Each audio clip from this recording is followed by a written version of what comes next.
A glimmer of hope. The threadbare blanket offered little comfort against the biting chill that seeped through the poorly insulated walls of their flat. Tom coughed, a dry, rattling sound that echoed in the small space.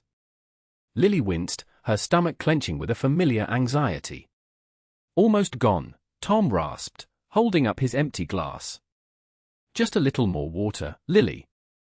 She forced a smile. "Of course, love." As she refilled his glass from the tap, the gala invitation, discarded on the counter, caught her eye. A glittering affair, a world away from their reality. A world where men like Arthur Abernathy resided, men with pockets deep enough to cure a dozen Toms. She knew what she had to do. The gala was a cacophony of clinking glasses, forced laughter, and the rustle of silk. Lily felt like an imposter in her borrowed dress, each thread whispering of a life she could only dream of. She navigated the throng, her eye scanning the room for her target. Abernathy. She'd studied his picture, memorized his biography. Philanthropist. Eccentric. Widower. Vulnerable. There he was. Standing alone by the window, a glass of amber liquid swirling in his hand, his gaze fixed on the city lights below. He looked older than his photographs, the lines on his face etched deeper, telling a story of loneliness and perhaps regret. Taking a deep breath, Lily straightened her shoulders and approached him, forcing a dazzling smile. "Mr. Abernathy, I presume," she said, her voice deliberately light and charming. He turned, his eyes, a surprisingly bright blue, widening slightly in surprise. "Indeed. And you are?" "Lily Bellwether." She extended her hand. "A pleasure to finally meet you. I've heard so much about your generosity." A flicker of something unreadable crossed his face. "Wary. Generosity is a complicated concept, Miss Bellwether." "Complicated, perhaps," she conceded, tilting her head. "But undeniably impactful. Tell me, Mr. Abernathy, what motivates such complicated generosity?" She paused, letting the question hang in the air, baiting him. He took a slow sip of his drink. "A desire to leave the world a little better than I found it, I suppose. A rather cliché motivation, I admit. Cliché, maybe, but laudable nonetheless." She moved closer, her voice dropping to a conspiratorial whisper, though the music and chatter easily drowned out their words. "I have a proposition for you, Mr. Abernathy. A chance to make a real difference, a difference that would change a life. A life that is very dear to me." His gaze sharpened, his initial wariness intensifying. "And what, pray tell, is this proposition?"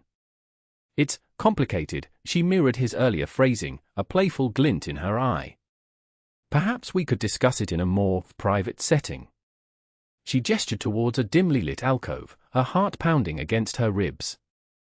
This was it. The moment of truth. She had to convince him. For Tom. Abernathy hesitated, his eyes searching hers. She held his gaze, projecting sincerity and a desperate plea she hoped he would recognize. He was her only hope, a lighthouse in the storm threatening to engulf her and Tom. Finally, he nodded, a slight, almost imperceptible movement. "Very well, Miss Bellwether. Lead the way." Charming the millionaire. The orchestra was midway through a particularly mournful waltz when Lily took a deep breath and steered a course towards Mr. Abernathy. He sat alone at a small table near the edge of the dance floor, a half-empty glass of amber liquid swirling in his hand. His expression was one of profound loneliness, a stark contrast to the glittering revelry surrounding him. "Mr. Abernathy," she asked, her voice a carefully calibrated blend of respect and warmth. He looked up, startled. His eyes, magnified by thick glasses, widened slightly. "Yes? I don't believe we've been properly introduced. I'm Lily Bellwether." She extended a hand, her fingers trembling almost imperceptibly. He took it, his grip surprisingly firm. "Abernathy. Arthur Abernathy." A flicker of something that might have been hope sparked in his gaze. "It's a pleasure to meet you, Mr. Abernathy." I've been admiring your collection all evening. She gestured vaguely towards the room, hoping he'd interpret it as a compliment on his philanthropy. He chuckled, a dry, rasping sound. Collection? You mean the paintings? Most people only notice the champagne. Lily smiled, tilting her head slightly. I'm not most people. I find art far more intoxicating. It was a ridiculous thing to say, but it seemed to work. His eyes softened. You have a good eye, Miss Bellwether.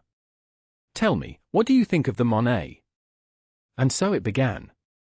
She listened, truly listened, as he spoke of impressionism, of light and shadow, of the artist's struggle to capture fleeting moments. She asked intelligent questions, prompted by snippets of information gleaned from the program and a frantic online search she'd conducted earlier that evening. She feigned rapt attention as he launched into a lengthy anecdote about a trip to the Musée d'Orsay, punctuating his story with enthusiastic nods and carefully placed, "Oh, how fascinating." He, in turn, seemed to blossom under her attention. His shoulders straightened, his voice grew stronger, and a genuine smile touched his lips. He spoke of his late wife, Eleanor, and their shared love of art, of their travels, of the quiet evenings they spent together reading by the fire. Lily listened, a strange mix of guilt and pity churning within her. He was lonely, desperately so, and she was exploiting that vulnerability. Eleanor always said I had a gift for storytelling, he said, beaming. Though I suspect she was biased. I wouldn't be so sure, Mr. Abernathy, Lily said, her voice sincere despite herself. I find your stories quite captivating. He took a sip of his drink, his eyes twinkling. Well, Miss Bellwether, you certainly know how to charm an old man. Lily felt a blush creep up her neck. The orchestra had transitioned to a lively tango, the music a stark contrast to the somber stories they'd been sharing. She met his gaze, a sudden wave of uncertainty washing over her. Was this really the right thing to do? Was the potential reward worth the price of her conscience? Gifts and guilt. The plush box, swathed in indigo velvet, pressed into Lily's hand, its deep hue a stark foil against her agitated skin. Inside, cradled by white satin, a diamond riviere shimmered under the ambient light filtering from Abernathy's sanctuary. Each perfectly facete stone captured the illumination, shattering it into a kaleidoscope of spectral hues. Mr. Abernathy, I can't possibly, she murmured, nudging the box back across the expanse of polished mahogany. This is exceedingly generous. The crinkled map of lines on Abernathy's face softened, almost erased. Nonsense, my dear Lily. Consider it a small token of my esteem. Your presence has brightened this house considerably. He trailed off, his gaze veering to a framed portrait atop the mantel. A woman radiated warmth from the picture. Eleanor would have adored you. She appreciated the vitality of bright, young minds. The mention of his deceased wife only deepened Lily's gnawing unease. The sterile hum of machines echoed in her mind, bringing back the image of Tom, his complexion ashen, tethered to life support. Medical pronouncements, once hopeful, had become increasingly grave, the possibility of affording the cutting-edge therapy that could potentially pull him back slipping away with each passing day. It's exquisite, she conceded, her voice a mere exhalation. But I can't accept anything of this magnitude. Gently, Abernathy folded her fingers around the container. Please, indulge an old man's whim. It means more to me than mere baubles. I haven't felt such kinship in years. Her gaze locked with his, glimpsing a desolate landscape in the depths of his eyes. It was more than a necklace, it was a piece of his heart, a shard of a life irrevocably altered. And wasn't she mirroring him, in a way? Trading her time, her attentiveness, her fabricated affection for a thread of hope for Tom? She recalled Tom's incandescent joy the previous week when she'd unveiled a new robotics set.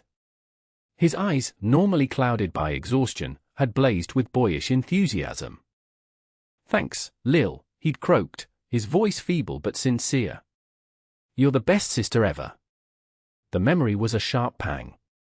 She was betraying his faith, preying on Abernathy's solitude for her own desperate ends. Yet, what recourse did she have? Thank you, she finally managed, her voice trembling with suppressed emotion. It's truly magnificent, Arthur. A genuine smile illuminated his face. The necklace felt like a shackle, a heavy weight of deceit hanging from her neck. In the hallway mirror, she caught her reflection. The diamonds blazed, mocking her. She resembled a kept woman, dripping with the rewards of a transaction she desperately yearned to reverse. Back in her cramped apartment, the necklace lay on her dresser, a silent, glittering judge. She conjured the image of Tom, languishing in his hospital bed, each breath a labored effort. The vision steeled her resolve, pushing back the tide of guilt and humiliation. She had a purpose, a single-minded quest. Tom was her beacon. And if accepting Abernathy's gifts was the toll, then she would pay it without hesitation. She would don the diamonds, embrace the role, and sacrifice everything to save her brother. A race against time. The sterile scent of antiseptic clung to Lily's clothes as she sat beside Tom's bed. He was paler than she remembered, his freckles standing out starkly against his skin. He tried to smile, but it didn't quite reach his eyes. "Hey," he croaked, his voice raspy. "Don't look so glum. I'm still here, aren't I?" Lily forced a smile back, squeezing his hand. "Of course you are, silly." Dr. Albright entered, his face etched with concern. He pulled up a chair, his movement slow and deliberate. "Lily, Tom, I need to be frank. Tom's condition is deteriorating faster than we anticipated. The standard treatments aren't proving effective." Tom's optimism wavered, replaced by a flicker of fear. What does that mean?" Dr. Albright sighed. "There's an experimental treatment. It's showing promising results in clinical trials, but it's complicated. And costly."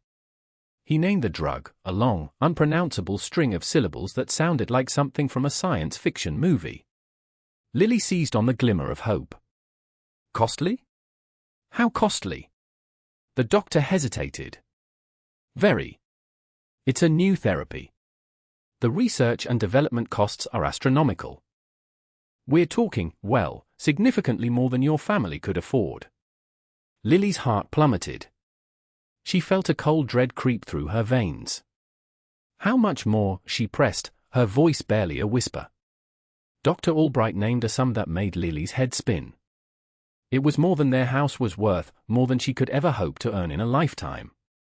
"There has to be something," Lily pleaded, her voice cracking. Later, alone in the hospital cafeteria with a cup of lukewarm coffee, the weight of the situation crashed down on her. The fluorescent lights hummed mockingly, amplifying the hollowness in her chest. She thought of Tom's bright, inquisitive mind, his dreams of building robots and exploring space. Was she really going to lose him because of money?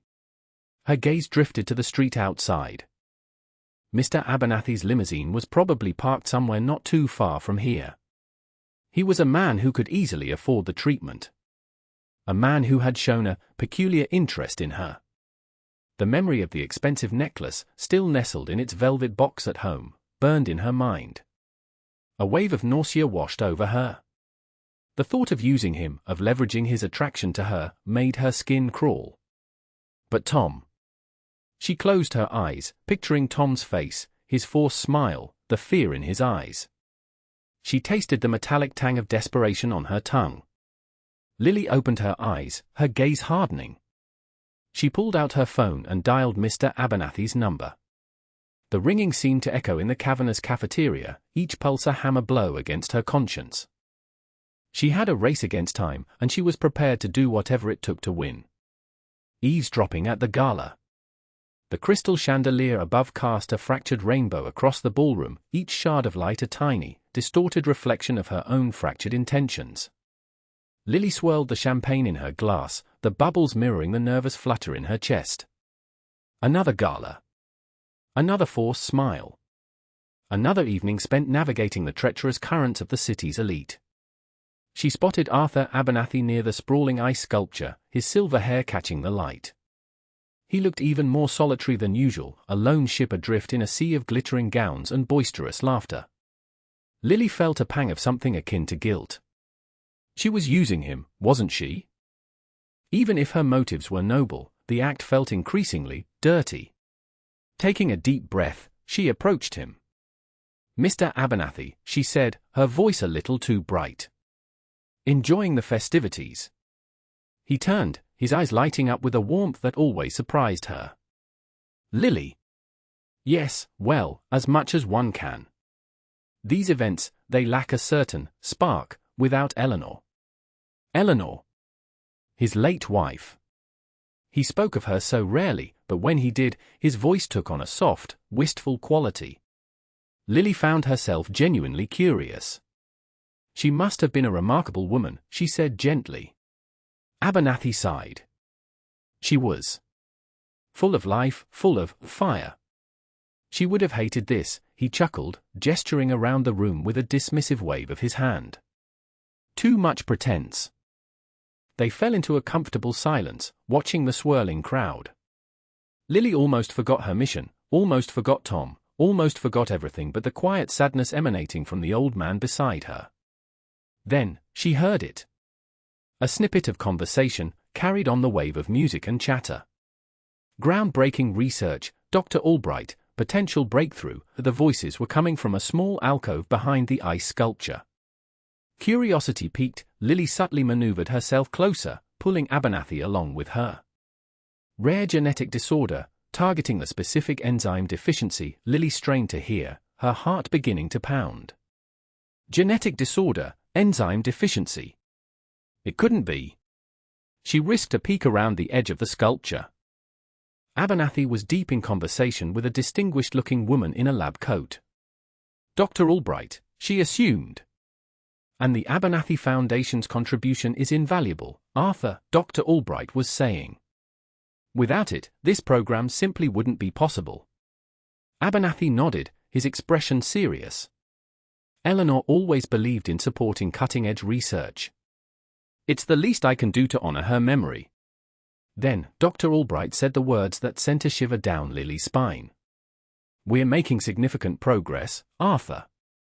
We might actually have a chance to give these children a future, a real life, free from the limitations of succinyl-CoA ligase deficiency." Lily's breath hitched. Succinyl-CoA ligase deficiency. Tom's disease. The disease that was slowly stealing his life. Abernathy was funding research for Tom's disease? She stared at him, a whirlwind of emotions churning within her. Disbelief. Confusion. A flicker of gratitude? This man, the man she had been so quick to judge, the man she was actively trying to manipulate, was potentially saving her brother's life. The irony was almost unbearable. Confrontation and revelation.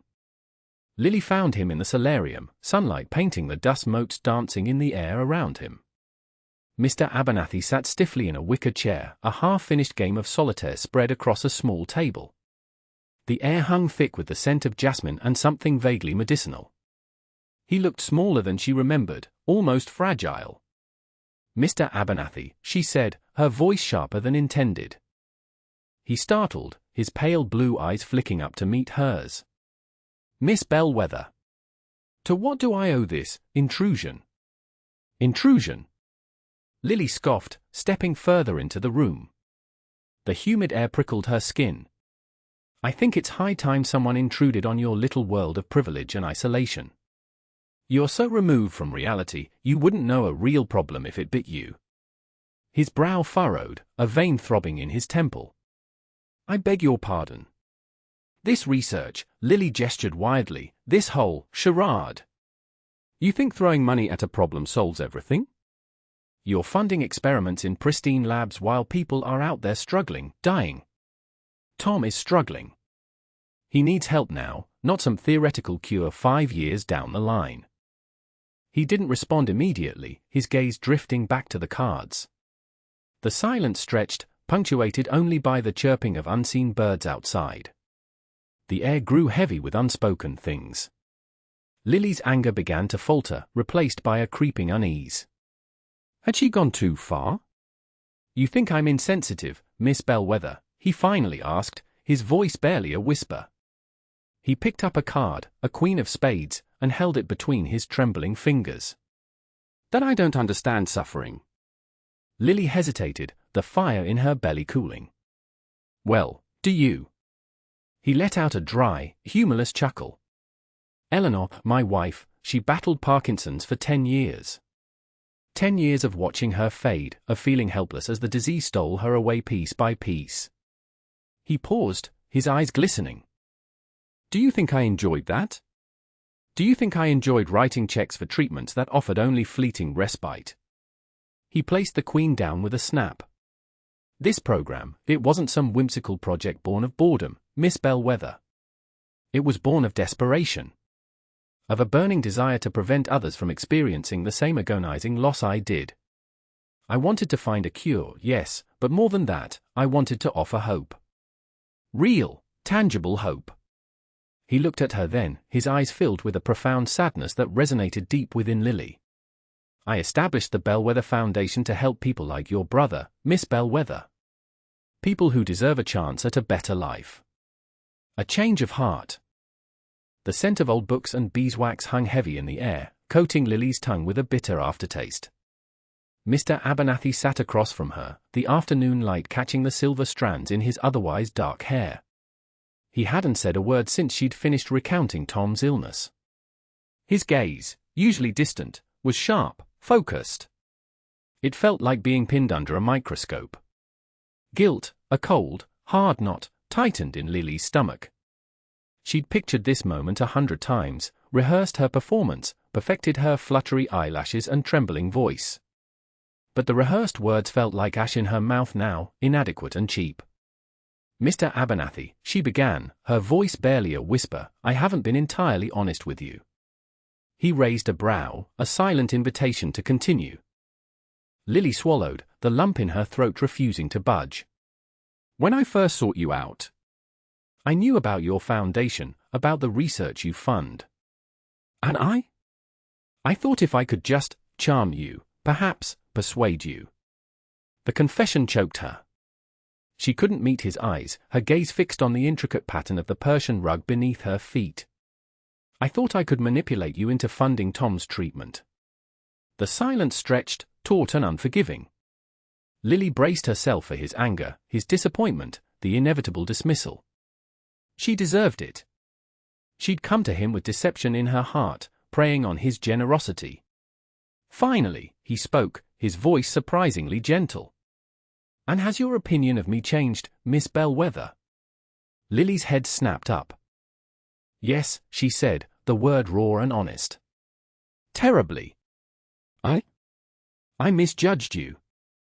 I saw only your wealth, not the good you do with it. I am truly ashamed. Tears pricked at her eyes, unshed tears of remorse. I never meant to cause you any harm. Mr. Abernathy sighed, a sound like air escaping a punctured bellows. He leaned back in his chair, his gaze drifting towards the portrait of a woman above the fireplace. Eleanor. Lily remembered the way his voice softened when he spoke her name. Eleanor always believed in second chances, he murmured, more to himself than to Lily. She had a knack for seeing the best in people, even when they tried their hardest to hide it. He turned back to Lily, his eyes clear and direct. The Bellwether name is known to me. Your late father was a respected man, Lily. Then you understand, Lily whispered, I need to help my brother, whatever way I can. The research team working on Tom's condition is the best in the world, Mr. Abernathy said, his voice regaining its usual firmness.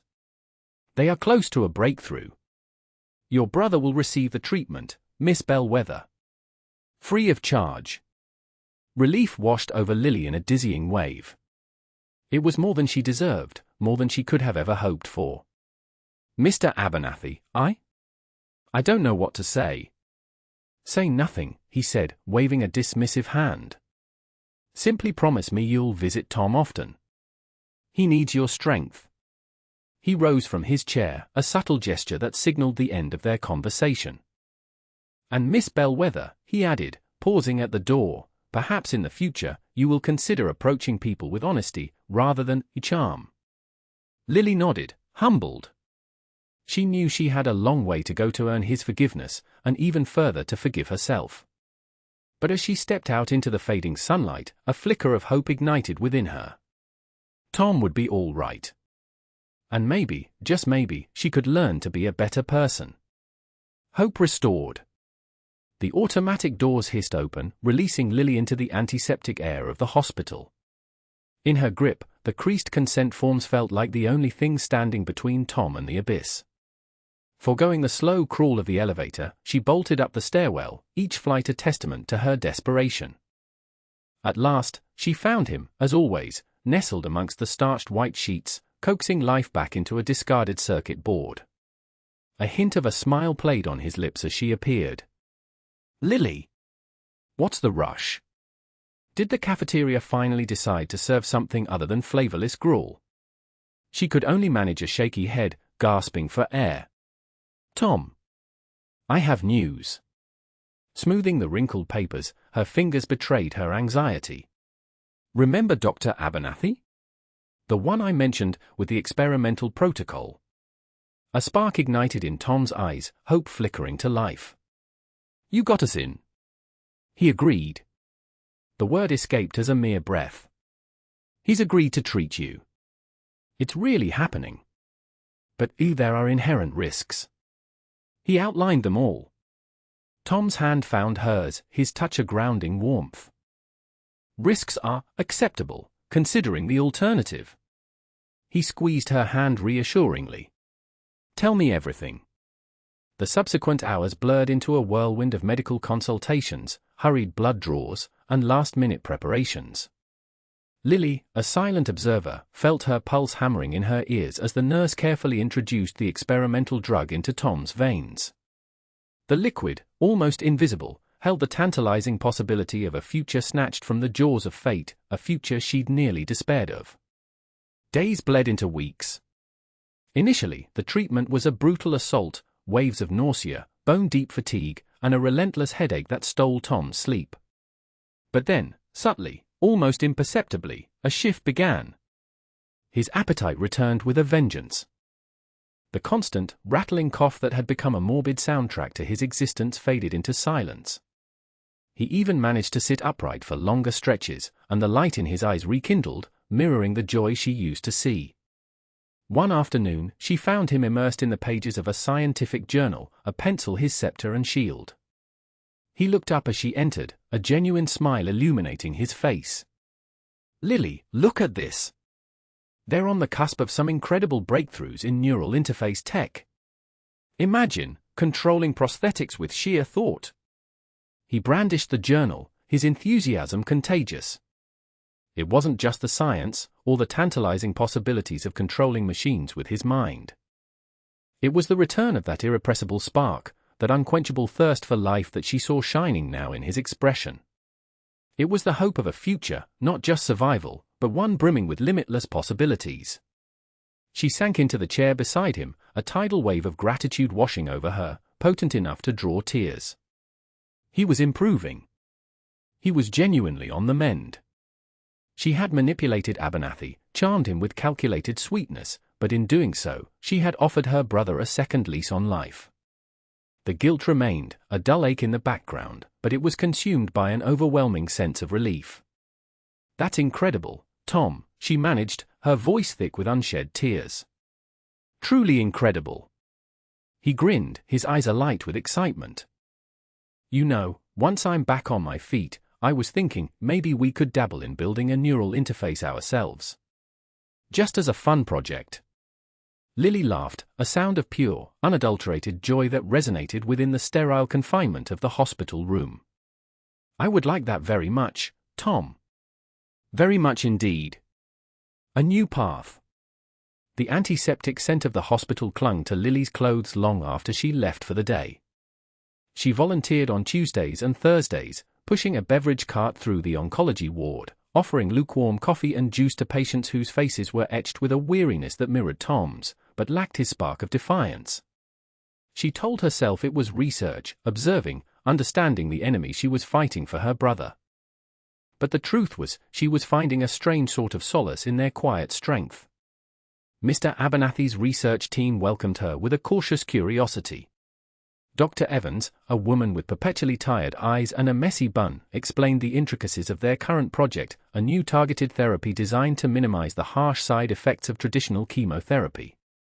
Lily listened intently, asking intelligent questions she'd gleaned from hours spent poring over medical journals, hoping to impress Mr. Abernathy, to prove her worth.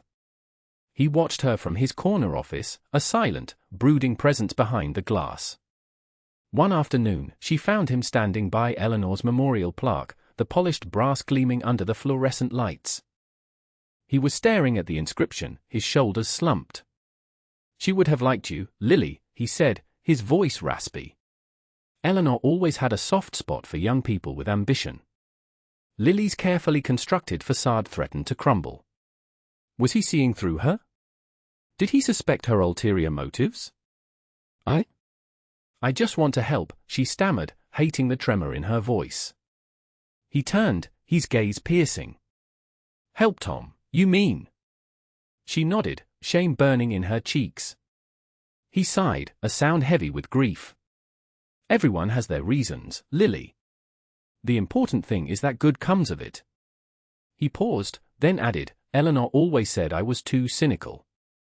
That was the beginning of their unlikely friendship. He started inviting her to lunch in the hospital cafeteria, sharing stories about Eleanor, about his research, about his hopes for a future where cancer wasn't a death sentence. He even started smiling, a rare and precious sight that crinkled the corners of his eyes. Lily realized her initial plan, the one fueled by desperation and a touch of naivete, had morphed into something far more profound. She wasn't just trying to manipulate a grieving old man, she was learning from him, being inspired by him, and, dare she admit it, genuinely caring about him. She decided to organize a fundraising gala for the research team. The Eleanor Abernathy Memorial Gala was held at the city's botanical gardens, a vibrant explosion of color and scent that stood in stark contrast to the sterile environment of the hospital. Lily, with her newfound confidence and passion, charmed donors, secured sponsorships, and orchestrated every detail, from the string quartet to the silent auction. Tom, looking dashing in a borrowed tuxedo, helped her greet guests, his face alight with pride. Mr. Abernathy, standing beside Lily as the evening drew to a close, looked out at the crowd of elegantly dressed supporters. "Eleanor would have loved this," he said, his voice thick with emotion. "Thank you, Lily." That night, as Lily watched Tom laugh with a group of young scientists, his eyes sparkling with hope, she knew she had found a new path. It wasn't the path she had initially envisioned, the one paved with deceit and driven by desperation. This path was different. It was about compassion, about advocacy, about using her skills and her connections to make a real difference in the world.